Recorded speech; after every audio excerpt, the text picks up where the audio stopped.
It's time for a renaming, a reintroduction to you.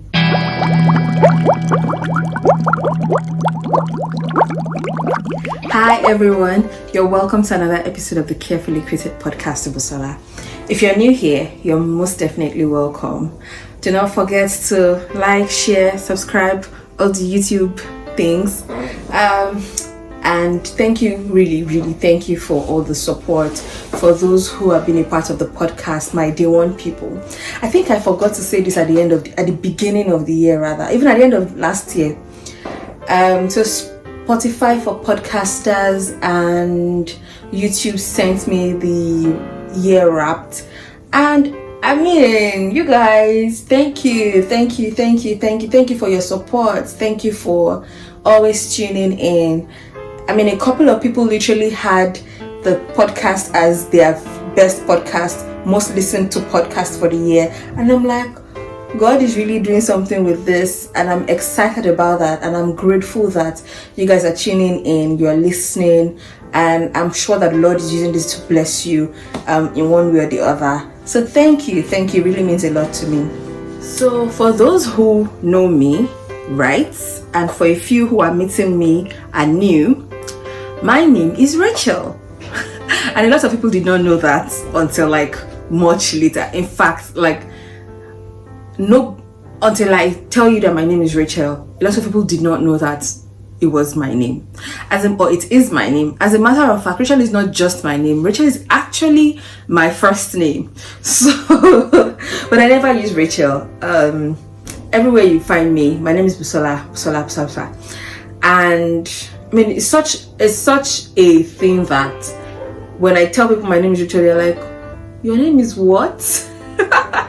Anyways, but my name is Rachel, and apart from the fact that I love my native name, my Yoruba name, and I just love the Busola of it, Luwa Busolami. I just love my name.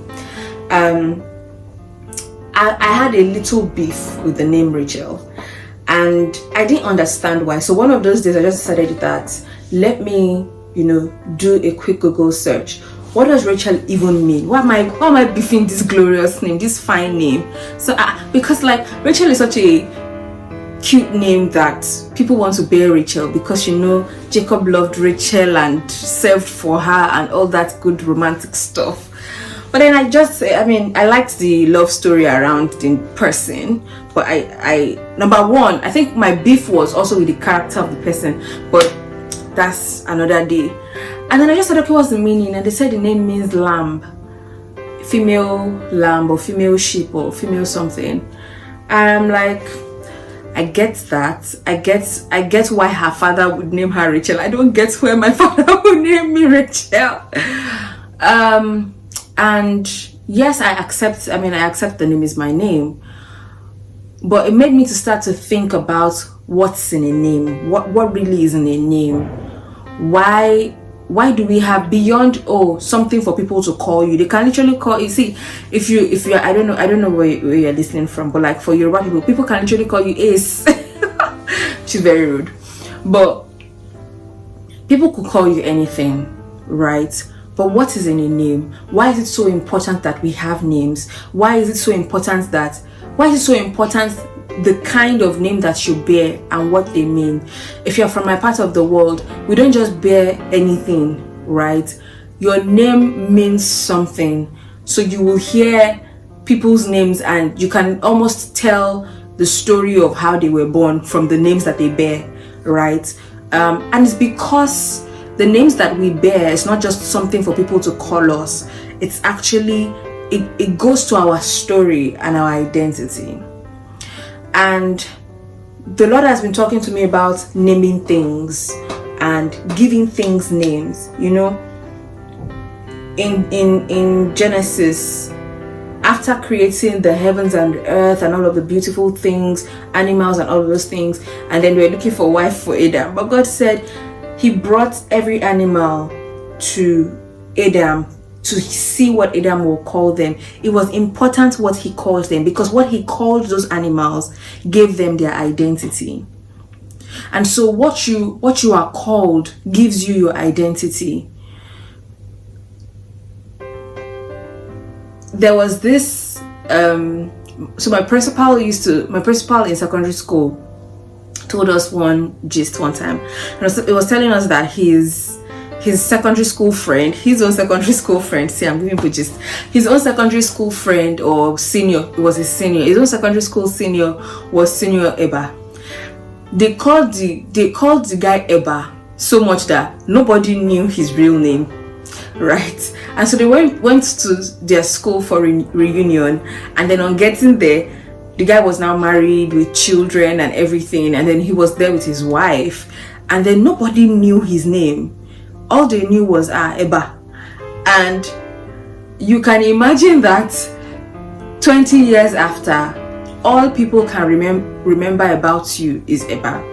It might look like, oh, but that's just a joke, that's just a nickname. It's that what you bear is how people will remember you.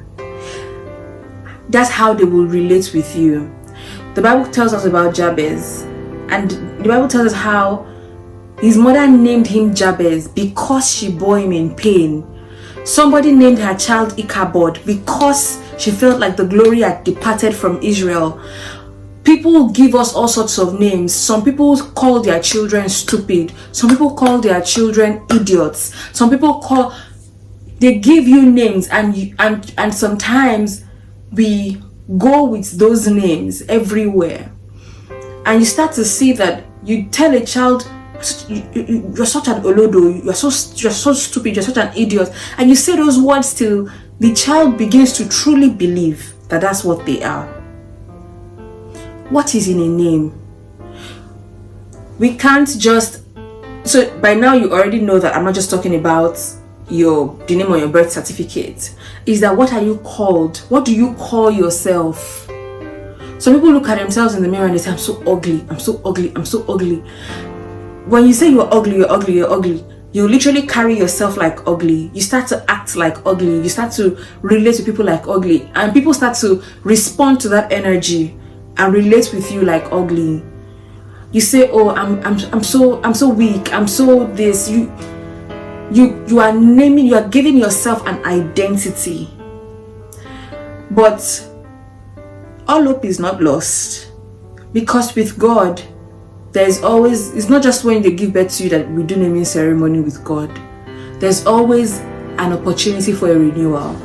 And so a guy was called Abraham, and this Baba was like 75 years old when he met the God of the universe, when he met El Shaddai, Yahweh, right? And then after, I'm not sure how old he was, but then a time came when God realized that this guy, I'm telling you that you're going to be a father of many nations.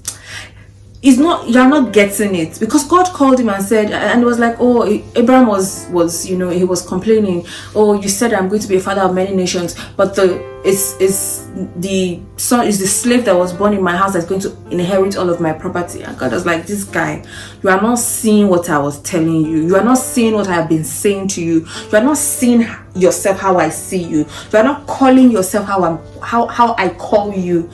And then God said, you know what, let's go outside, let me show you something. And he showed him the stars in the sky. We know the story. But after that encounter, something had to change.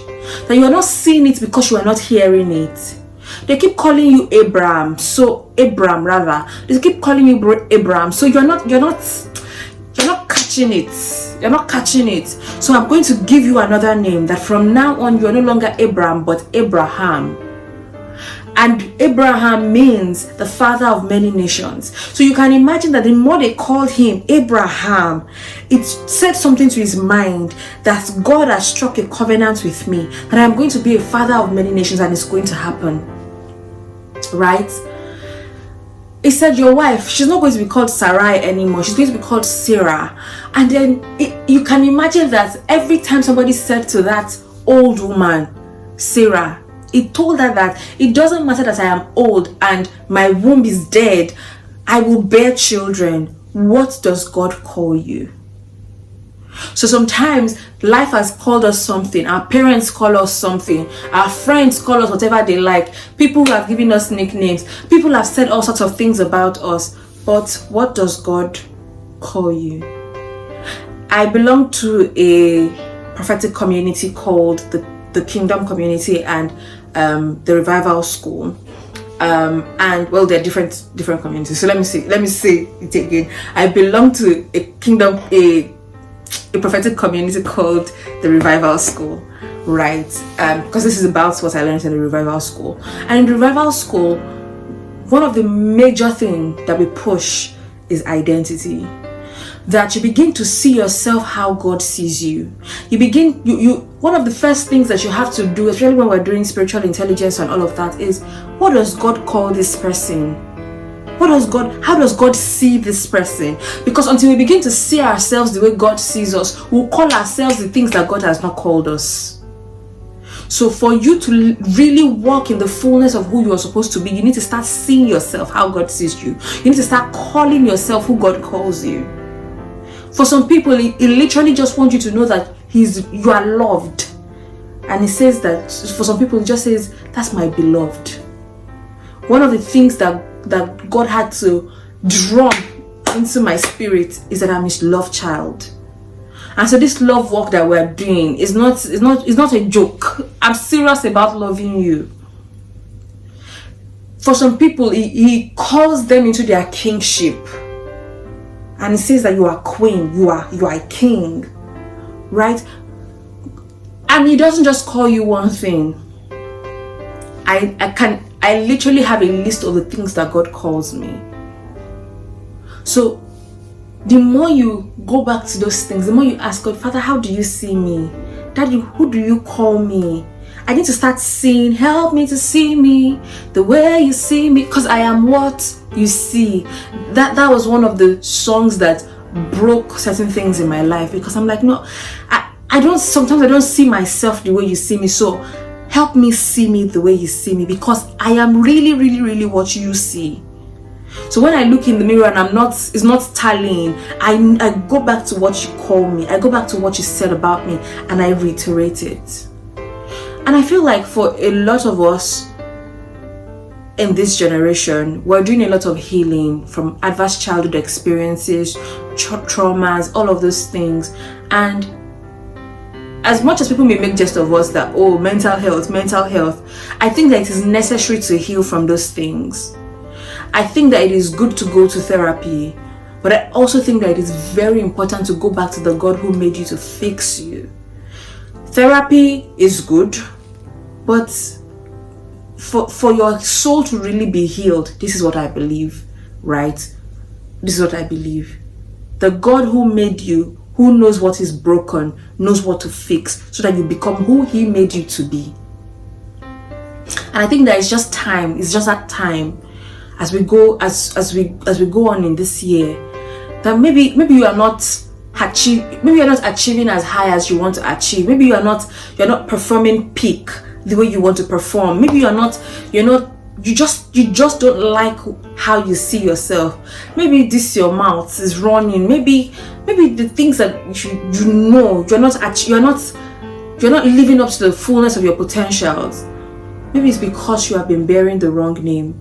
Because for Jabez, the Bible says that in spite of all of those things, he knew that no, this my life is the life that I'm living. I'm not supposed to be living. This is not how they used to live life. This is not how they used to live life. So they called me Jabez. So they born me in sorrow. So things are really bad. But the Bible says that God changed his story. God changed his story.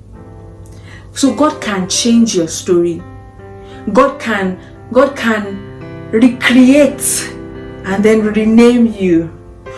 I don't know if Jabez got a new name, but I know a couple of people who got new names. Simon,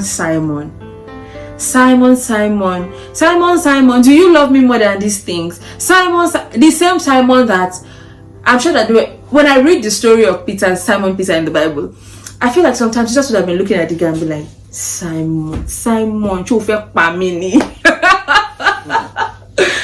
because Simon had a lot of energy, right? And you guys know that I love Simon Peter. But a day came in his story where Jesus looked at him and said, from today your name is, you are now called Peter, the rock. You are no longer unstable. You are now solid. You are now Peter. This was probably someone that the world thought, oh, unreliable or unstable. I don't know where this is coming from, but unstable or something, right? So maybe the world has called you unstable or unreliable, or this one will not amount to anything, and you have been carrying that identity for so long. It's time for you to get a renewal and a renaming, because now your name is about to change. For Simon, his name changed, guys, and it was no longer just Simon, it was Peter. And it was not just about the name, it was the identity that came with it. Upon this rock I will build my church, and the gate of hell will not prevail against it. We really are who God sees us, and sometimes we don't see those people. But when God opens up your eyes, He shows you afresh and He gives you a new name. So maybe for someone here today, it's time for you to get your new name. I don't want to just keep going round and round and saying the same things, but it's time for you to get your new name. It's time for a renaming, a reintroduction to you. There are days that I pick my identity statement, and I'm reading, and for those who are new here, I actually read out my identity statement in the first episode of this podcast, so you can always go back to it and just check it out. When I read through my identity statement, I'm like, God, all these things, me? Is it me? Is it me? Is that me? Right? And it's just so beautiful to see how God sees us. And so you carry yourself differently. You just start to feel different, you know. You even start to look different. Your skin begins to pop differently. Your edges are graying out, you know. You carry yourself with more confidence. You carry yourself, you put more excellence in your work, because when you hear that God calls you a king, you know that I can't be mediocre. I can't just do anything anyhow. I can't not pay attention to details. I have to be excellent, because it calls out the king in you. So God is calling out the king in someone. He's calling out the priest in someone. He's calling out excellence in someone. God calls you brave. You are not cowardly. Gideon said, oh, I'm the last born in my father's house. I'm the yeah. And God was like, no. The angel told him, you mighty man of valor. When God says some things about us, sometimes we say, we're shocked that, me? Are you talking about me? Right? And that's how He sees us. It doesn't matter what anybody else has said about you. What matters is what God says about you. So as I wrap up this episode today, go back to the one who made you and ask Him, help me to see me the way you see me, because I really am what you see. And you begin to see yourself in the light of, through God's eyes. You can imagine seeing yourself through God's eyes. So beautiful, so beautiful. I think I'll wrap up here, because I don't want this one to also be too long, right? Something came to my heart, but maybe I'll share it in another episode. Maybe I'll just share it in another episode. But yeah, see yourself through God's eyes. See yourself through heaven's eyes. Don't measure yourself by the limitations around you. One of my favorite songs is this song in Prince of Egypt. Look at your life through heaven's eyes. Like, how can you really tell all that you are supposed to be if you are looking at just one line, one thread in the entire tapestry? Look through heaven's eyes and you see how beautiful your life is. You see the worth that you have, that you are bigger than you think you are. And I just trust that God will open our eyes to see. I trust that there will be a reintroduction for somebody. I trust that this will birth healing in somebody's heart. This will birth healing in somebody's spirit. That those things that they've called you and has limited you over the years, that those chains are breaking, that band is losing, that God is reintroducing you to you, and you begin to see yourself how God sees you. You begin to carry yourself like royalty that you are.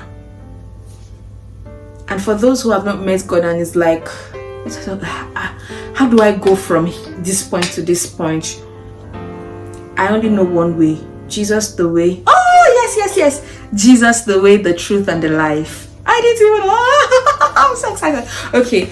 I really only know one way. I really only know one way. Jesus. Jesus. He says that I am the way, the truth, and the life. Nobody will come to the Father but by me. That's the way that I know. And so Jesus has, he paid the price already so that you don't have to pay it. This world was tohu, like see, in fact, we know that this, if you just go with the flow, if you are leaving everything to vibes and inshallah, see, tohu, this world is a mess. But Christ already came because of the mess that had been established even from the foundations of the earth, from the beginning, when Adam and Eve sold our birthright and our dominion. But Jesus came and took that back, so that these things will make sense and reconcile us to the Father, so that then you can now say, Daddy, how do you see me? And you hear me say Daddy because I have received the spirit of adoption. I can say Daddy, Daddy. I can literally call God Daddy. It's because of Jesus. So I invite you to this relationship with Christ, that you too will be able to say Daddy, Daddy, and say, Daddy, how do you see me? And have the Holy Spirit of promise hold your hand and walk with you through life. I'm not promising that it's going to be a bed of roses, but it's going to be a beautiful ride. So thank you once again for being a part of today's episode. If this has blessed you, please do not forget to share with somebody that you love. Like, subscribe, turn on the notification bell. I'd like to also hear from you in the comment section, and I trust that God continues blessing us with this podcast, blessing us, me and you together. Thank you. Have an amazing rest of your day and an amazing rest of your week. God bless you.